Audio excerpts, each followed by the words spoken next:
Jubilee Hills అభ్యర్థిపై BJP కసరత్తు ప్రారంభించింది. 2 రోజుల్లో అభ్యర్థి పేరు ఖరారు చేయబోతోంది భారతీయ జనతా పార్టీ.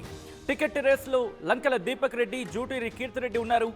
వీరప్రేణి పద్మ, అలాగే ఆకుల విజయ, అట్లూరి రామకృష్ణ వీళ్ల పేర్లు కూడా ప్రస్తుతం ప్రచారంలో ఉన్న పరిస్థితి.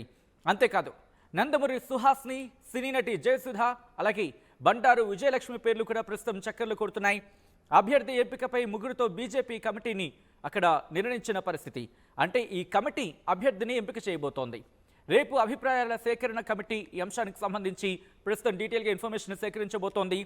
రేసులోని వారి పేర్లను అధిష్టానానికి పంపించబోతోంది కమిటీ. అంటే ఎవరైనా అక్కడ అభ్యర్థిగా దించితే విజయావకాశాలు ఎక్కువగా ఉంటాయి. ఏ అంశాలకు సంబంధించి, అంటే ఏ అంశాల ప్రాతిపదికన అక్కడ అభ్యర్థిని నిల్చోబెట్టచ్చు, ఎవరికి విజయావకాశాలు ఎక్కువ ఉన్నాయి, వీటికి సంబంధించి ప్రస్తుతం చర్చ జరుగుతున్న పరిస్థితి ఉంది.